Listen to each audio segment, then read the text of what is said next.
All right. Assalamu alaikum to all Walaikum those who are assalam. You in. just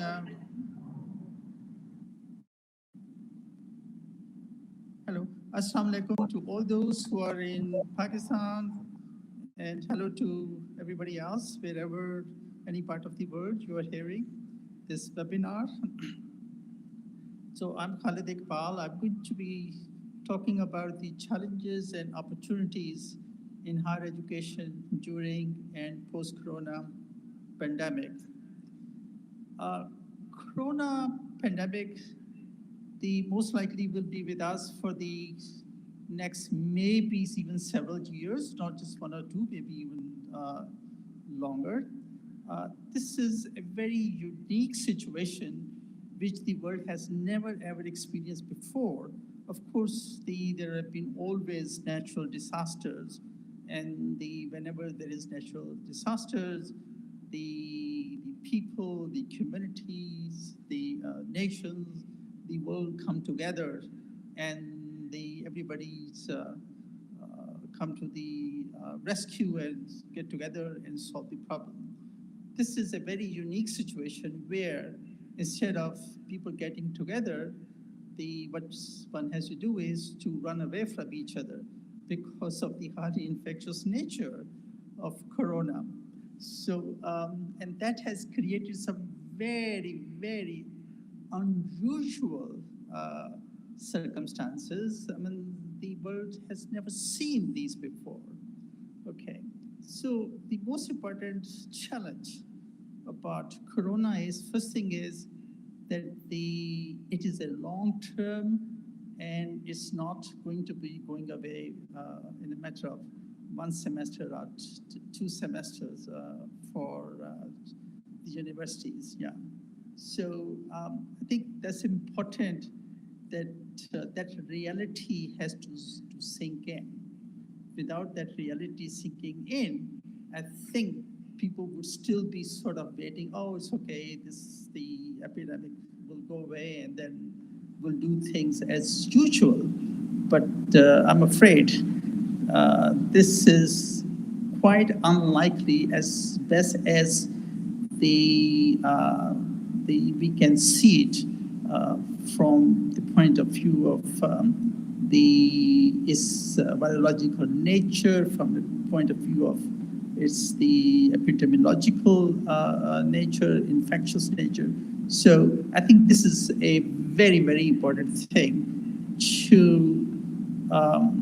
so we have to change our mindset and accept the new reality that this is just like after 9/11.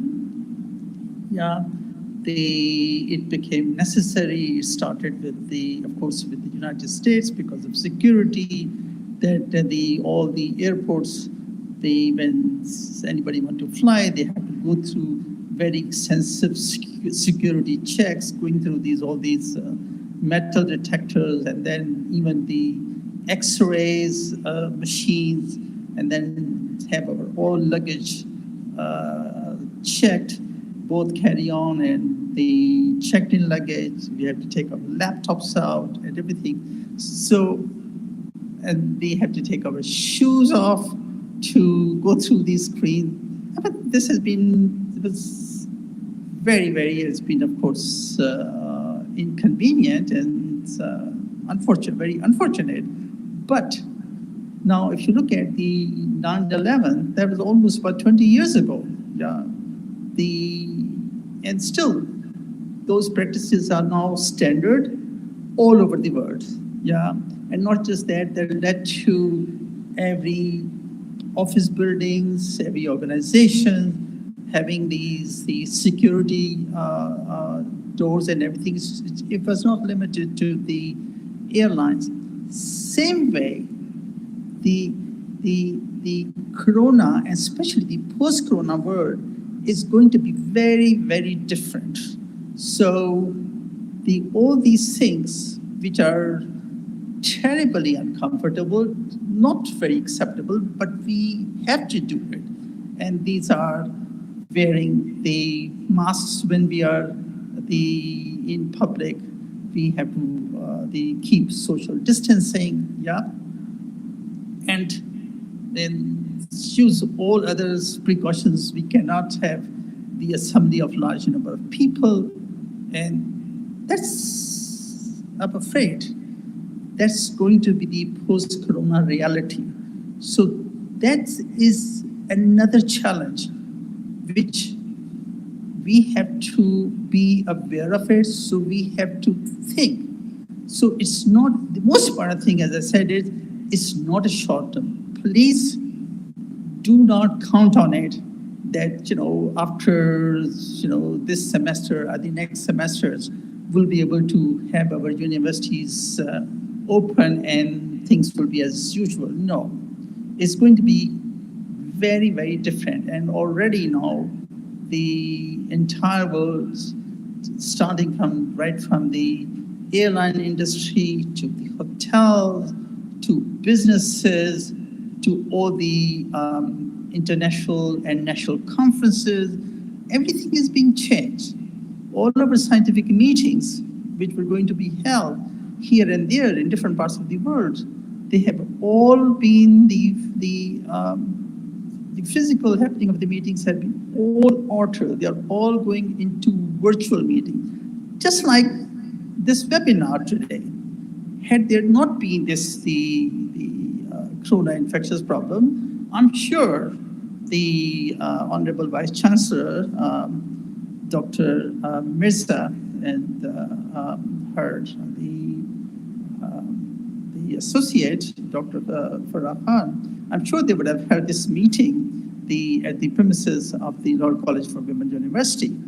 Yeah, that also brings me to really thank them for taking a step forward, the showing to all other universities in Pakistan, especially the Women University, which of course the Lahore College for Women University is a leader, to show them that that is how unfortunately the new business have to be done. Of course, when we're doing that, we are going through all these technical problems, like for instance, me getting onto this program. It took us a lot of time. There was all these technical difficulties, how to get on Streamline or not to get both the audio and video picture of it. So that also brings us to how the higher education is going to be imparted in the post-corona world. Okay, we will not be able to, unfortunately, do as we used to, and to have the thousands of students which is an average enrollment of a university, will come every day to the universities and have a classroom setting where the faculty will give them the lectures and assignments, and they will spend good 6 to 7 hours every day as a group of many students together, and have their faculty give the lectures. That is, we have to accept that's not going to happen, that's going to be in the past. So already in Pakistan, for instance, the Higher Education Commission and all the universities' vice chancellor, they are working together very actively to see what all can be taught online. Now, that brings me to another very important thing. Actually, independent of this corona pandemic, even before that, I think the world is going through very marked changes, okay? This is a new revolution which the world is going through it, and that has been due to the availability of the and use of internet, yeah? So this is for the first time now, a person sitting anywhere, any corner of the world, any remote, for instance, in Pakistan, any city, any town, any village, any corner of the village, anywhere, who has a smartphone is at the same level as President Donald Trump sitting in the White House, because to get all the information, okay, all the news exactly the same moment, not a moment later. So this is also, that means this is also a new opportunity. This is the first time the people in developing countries have the opportunity, okay, they do not have to wait 10, 15, 20 years of lag period between developed country and the developing country to come to that level. No. Now, we can do that at the same time as the people in developed countries. A student in developed country has the access to the same knowledge, same information at the same time, at the same cost, which is no cost, provided you have the internet connection and a device to use it, and you can get it at the same time. Okay. So I think this is a very, very important, and this is an enormous the opportunity. And what has happened is with Corona pandemic, okay, that has been now given a sort of a certain strong push. Okay, of course, the world was already developing towards that even in the developed countries, as you know, with the MIT, Harvard, Stanford, and many other universities, even in Europe too, okay. Now, they also recognize they have all the lectures and from their famous faculty available on the internet, and many of these, not only lectures, even courses, many courses are freely available to any student, anywhere, anybody, anywhere in the world, okay, through the internet. And so that's very important. Next, also, it is also very important is that was fine, actually, before the internet, before the readily accessibility of all the information, having the accessibility into internet and the information, this was the only way was you had people who were learned and you were scholars who were experienced, that's our faculty, that they were able to get all the information, put together, prepared their lecture, their notes, the information, and in a classroom setting, you'll have these students and they will teach them. That is now is not needed, actually, because any information, anybody who needs, okay, it doesn't have to be even enrolled in a second year, third year, fourth year of the undergraduate degree program. It could be anybody, any child, anybody, a retired person, a villager, anybody can key in and get all the information, has access to all those online free learning. Okay. So this is very, very important. Now, as I said, of course, Corona pandemic was a very unfortunate thing. It's a very sad in terms of what it does in terms of it has disrupted the entire life all over the world, has resulted in the loss of precious life of many people. It has resulted in because of lockdown, the loss of livelihood of many people, who were dependent on especially daycare workers and small businesses. And many of these businesses, unfortunately, they will be lost for all time. They will not be able to get back to it. So that brings us into it. Well, we have to change that, the way the universities operate. The role of university has to change now. It cannot be the old way, just a classroom teaching, because that's not going to be possible, because it is impossible for the students to come in a full geared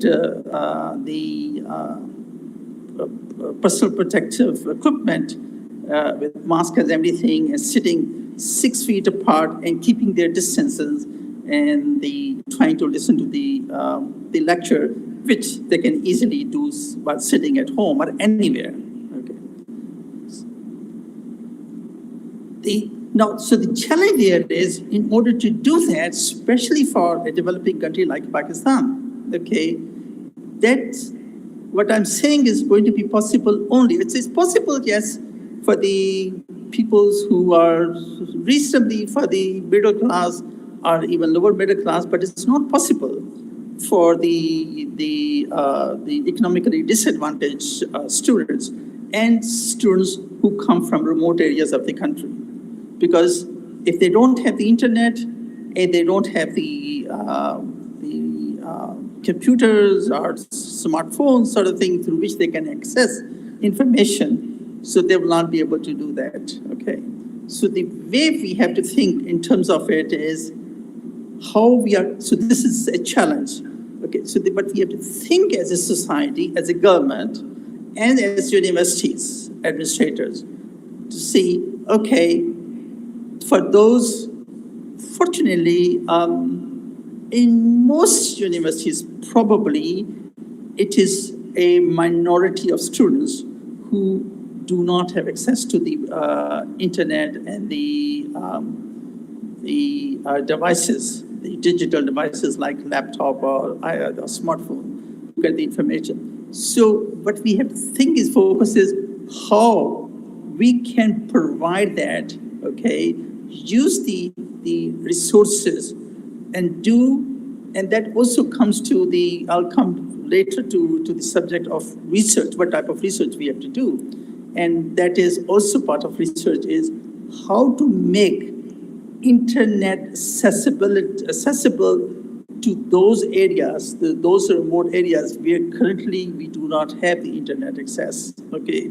To how we can have at a very reduced cost, actually, the digital devices like smartphones and laptops available to these students. And there is a way, actually. So we have to be now innovative, and that's very important. And we have to think out of the box. The things as usual will not work. I think that time is pretty much over now. So what we have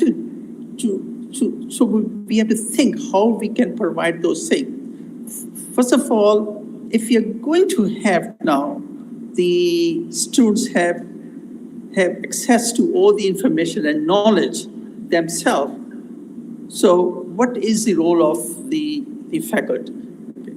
So I, as a researcher, I've been a researcher for over half a century, throughout my life, okay? And the way I see it, okay, the best way is the faculty will still be needed. And I think the role of faculty has to be to guide the young people, and it can be done online. They do not have to go to this thing. This is all can be done, just like when you need any information these days, you go to Google and ask a question and you find the answer, okay? You say, when was the American Revolution, okay? Who was the first president of the United States?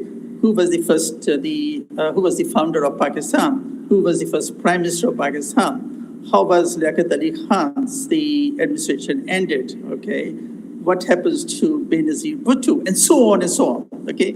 So just like you put that question and right away, instantaneously, you get the answer from the Google, same way, okay, the students can get all the information. So what the role of the faculty has to be to discuss with them and to guide them how to identify meaningful, critical problems.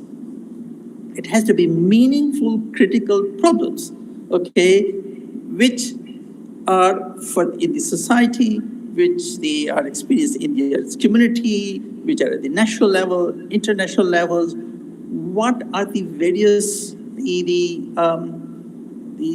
ways how to solve this problem, and this is to help them guide in terms of to identify meaningful critical questions for research, and then guide them, okay, have them do, it has to be what I coined the term internet self-learning.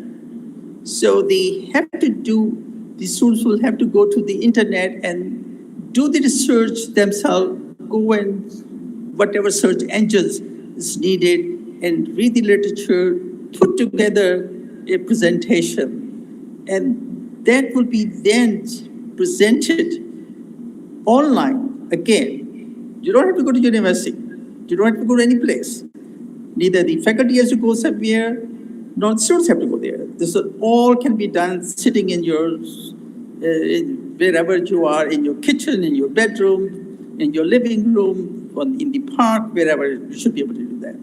So do that research, they present it just like this webinar in like a Zoom meeting or this any other such platform where they present and they get to the faculty and to their fellow classmates, and everybody can review, criticize, and give their critique and comments, and let the person presenter then the response to that or improve that if needed, represent it, and that is the knowledge.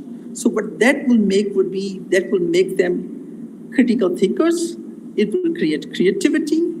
It will make them ability to communicate, okay, which is a big problem right now with the graduates coming out of the many universities. Yeah, the ability to communicate, ability to understand their responsibility to their community, their society, their country, their world. Yeah, so it will create the understanding of the world. It will create the empathy for others, okay? To see that life is not only about yourself, life is what you can do for your other fellow men, okay? So all these things will come from it, because then everybody has to be motivated, and they will be very proud of their product. Every student who has done a research presentation on any topic assigned in the area of their specialty by the faculty, or they have chosen as their own in collaboration with the faculty, that will give them a lot of pride, and that will also produce leadership abilities. What the world needs is people who are self-motivated, critical thinkers, creative, and they have leadership ability. And that's what is the new education, the internet self-learning education system is about. And I think it is time now that let's not be stubborn and hold on to a system which has truly become obsolete. Yeah, it was fine when I was a student, okay? So we had textbooks, yeah? We had our faculty. They were the encyclopedia of knowledge. Through them, we were learning. But now, the students in the 21st century, actually, every student have the entire Library of Congress in their hands, in their cell phone, in their laptop. They can get all that information. Yeah. So I think these are very, very important points. And the thing is, as I said, the corona has now given us the reason to think to do and make a very radical change, because it's a reality. Now, the way the world is, we have to also think what would be the future. It's not going to be simply what we are talking about, going on the internet self-learning, but we have to also prepare our youth about it, the even further the future, because right now the biotechnology and technology has been developed to a stage where we have been able to make for the first time the interface between the brain and the computers. So what that means is it's a matter of time, okay, where just like you can load any files on a USB, okay, which you used to do previously on a CD, and take it to your computer and download it, and you have all the information. Same way, the time is coming actually that all that knowledge, which right now they go and take the digital device, computer or a smartphone, and we key in and look from a search engine. Even that will become obsolete. You wouldn't need to do that because you will have the USB type of thing, which you would download on your brain, okay? And you will have the entire knowledge which you are awed with it, which you can get from the Google's search engine or another search engine. That's already you have it. So be prepared. So what does it mean? You wouldn't need to go to any university. You don't need to go to any school because everything is in your human brain memory. So our brain will become the Library of Congress. Our brain will become the Google search engine. Okay. So I think these are very important futuristic things, and we have to think about that. The other thing is that makes it very, very important issue. Now, with this corona, another thing is because of all the changes, because of this social distancing and the avoiding the infections, all the thing, it's going to change a lot of things because most of the things will become more and more will be done in a virtual world. Okay, that means will be done through all the communication will be done digitally. All the conferences like this particular one webinar will be all happen in a virtual world.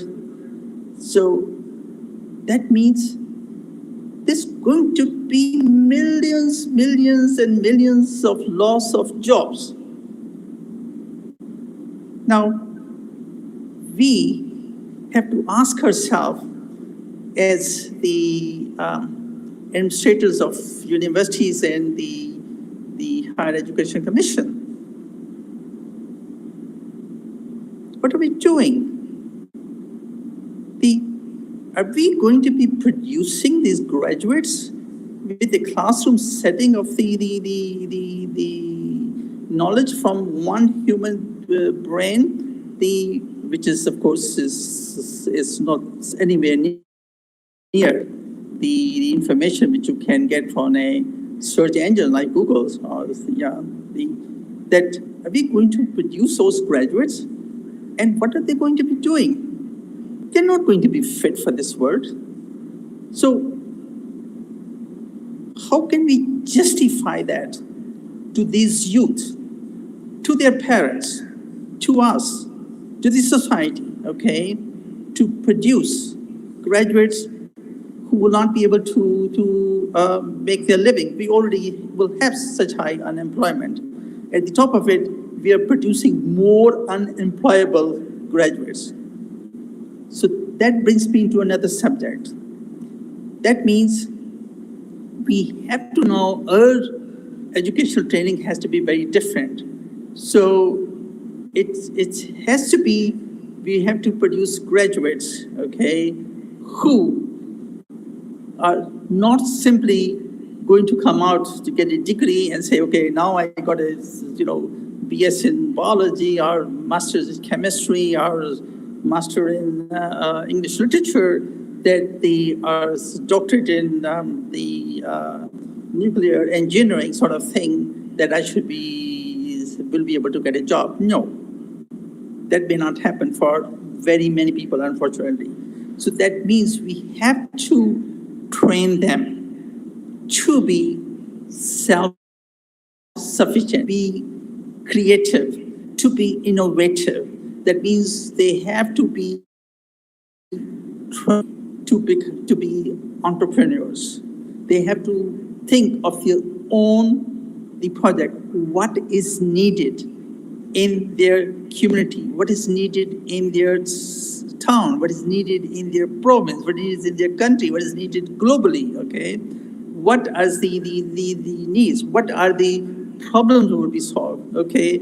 And how they solve that problem. Again, it's not going to be like we have a 4 years undergraduate degree, you do 120 hours of credit hours, okay, over a 4 years period. This has to be done so many in language, so many this sort of thing. And it's not going to be sufficient, okay? That means to solve a problem,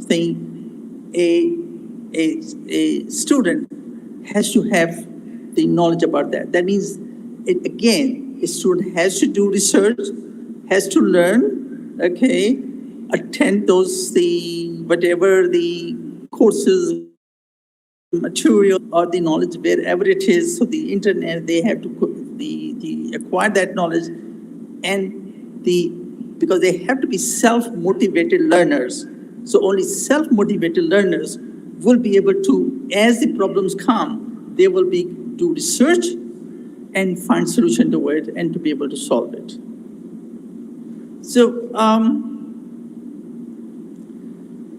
this would mean now currently the universities in Pakistan are the Higher Education Commission, which sort of the advisory body and the governing body of the universities. What they have to do is, as I said, they have to change the way they have to think in terms of the internet self-learning. They have to think in terms of not in the old usual system now, to do all the courses, and then you have the exams where you have to answer a set of questions, and you get marks on it, and you get whether you get your degree or you get a division, first division, second. This is all going to be obsolete, and it's really would not have any meaning. So because it's going to be the student degree and credit is going to be what particular area they did research, they did self-learning, and that's their portfolio going to be, okay? And on that basis, but they're going to be, yes, this young person has done all that research on solar panel, have learned what is solar energy in different parts of the world, what is in the particular area in Pakistan sort of thing, how we can make a solar film, can be developed, nano films, can we make like a membranes instead of making the currently panels are these not so attractive panels which you put on the rooftops or in a high somewhere in sunshine, but could be just putting on these window panes of the house. It's thin like a membrane type of thing, okay? And that will be the source of energy. So the youth will have to think on those terms, okay? Do we really need all that to use of fossil fuel, to drive cars where at the end of the day we can hardly breathe because of all the pollution of automobile exhaust or something? So we have to think of clean energy. What are the ways to do it? How to clean the climate? What are the challenges of the climate change in this world? So I think these are the type of things we have to think, and that can be done only if we train students with a self-motivating self-learning and research. And actually right now, this is not a problem, a challenge for Pakistan, because of the corona, but it was already coming. But corona has done is given a sort of a shock therapy to the world. Okay, wake up, people. It's a different world now, a new reality. Okay. So leave the love affair with the old system, which is obsolete, and I think that's the important thing that has to be understood and taken up. So what universities have to do then, they have to do this, the self-learning, the internet self-learning education system, that has to be a new form of pedagogy. That means all the campuses, hundreds of acres of land, all these buildings are not going to be needed. The part of what I was talking about is to help and train them, to provide them opportunity to youth for innovation, for developing the new thing, for invention sort of thing. So those places can be used to make industrial research parks, where students with the industry, with the other innovators, they work together and forms, these solutions and come up with solutions to the problem of the society, of the community, of the climate change and health and etc. Water, energy, agriculture, all these. Now, lastly, I'll come to briefly about the research. What type of research has to be done? Remember, as I said, it's a matter of time. The way the technology is developing, because of the artificial intelligence, and more work is coming out with artificial intelligence, because obviously you can program the machine. They have enormous capabilities. Just like many years ago, for instance, when I was an undergraduate student, we used to do calculations we had to do manually. There were no calculators. Now we have all these devices developed, calculators and computers. You can take any complex, the multiplication, addition, any mathematical thing, and you just put in the number and you click, you get the answers right away. I mean, that's enormous progress. That's very exciting. That's most. In the same way, the way it is developing the artificial intelligence is a matter of time when we will have more and more the jobs which are being done, works which are being done by the humans are going to be done by the machines which we will develop with artificial intelligence. These I call as a homo robots. That's going to be a new species after Homo sapiens, These homo robots, they will be able to do, for instance, today you go to the doctor, depending on the doctor, with his or her knowledge and the interest in that particular area, will be able to make a reasonable, if it's something very obvious, diagnosis. But if it is very complex and there's a multi-system problem with a patient, it becomes very different. And they do generally by trial and error.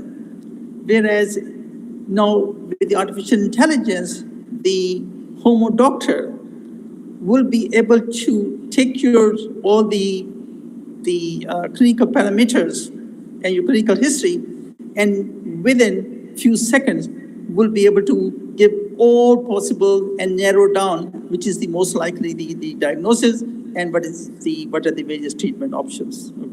So you wouldn't need doctor. You'll have a homo doctor. You'll have a homo lawyer. You'll have a homo the professor. You'll have all these things would be artificial intelligence. So we have to think about that.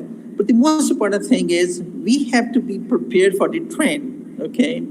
That when these homo robots are developed, that we know what is not only the scientific information, there is also very human, social, cultural aspects.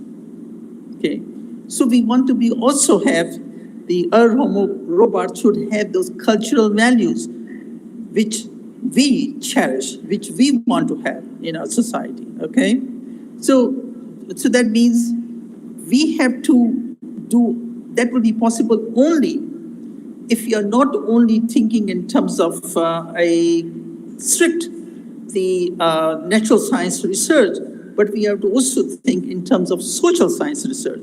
We have to also think in terms of humanities research and humanities. Okay, so the research again has to be different. We have to think futuristic and not think backward. We not think what we have been doing, okay, in the past. Because, as I said, this is, I think what we have to think is, it's like we have been moved suddenly. One night we went to bed at night, and in the morning we woke up. We were not anymore living on planet Earth, but we moved to planet X. Okay? Okay? So it's a very different world it's going to be. It is. So that's the way to think. And the research, the university research, again, classically it has been that research was mostly for postgraduate students. No more. No more. Right now, for instance, I'm sure not only in US, probably in Japan and in Europe and other developed countries, and also probably better institutions anywhere else in the world, they are now teaching ability to do internet self-learning and research right from elementary school onwards. The children right now in US, for their homework, they have to do the research on the internet, find the answers, and come up with the solutions. That's where research starts. So you cannot start research only with a postgraduate student. So we have to make all education has to be research-based, and that's how we will be able to get quality research done at the universities.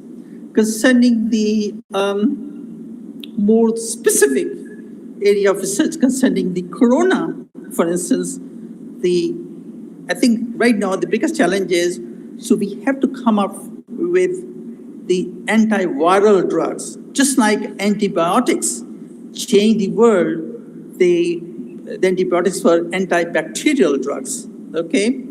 Now it is time, the world has to develop antiviral drugs. So we have to understand how, for instance, coronavirus, how does it replicates, but it gets into the host body, okay, through eye, ear, nose, mouth, anywhere, blood, okay, any route, okay.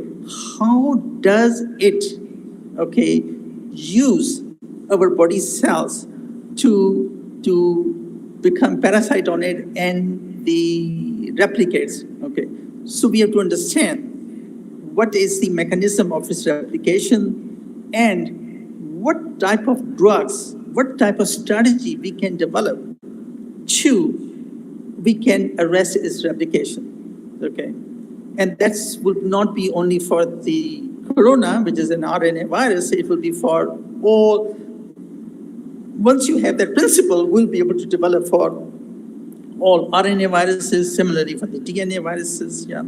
So this is where the challenge and as well as opportunity lies with research. I think I've taken my time, so I'll stop here. I will say again, I want to thank especially Dr. Bushra Mirza and Dr. Farah Khan for organizing this webinar. I think it's very timely. is needed. And I really hope that you will be able to share the proceedings, or at least the summary of the webinar with the policymakers in our governments, namely the Higher Education Commission, Ministry of Education, and even the Planning Commission and Prime Minister's Office. Thank you very much. Khuda Hafiz.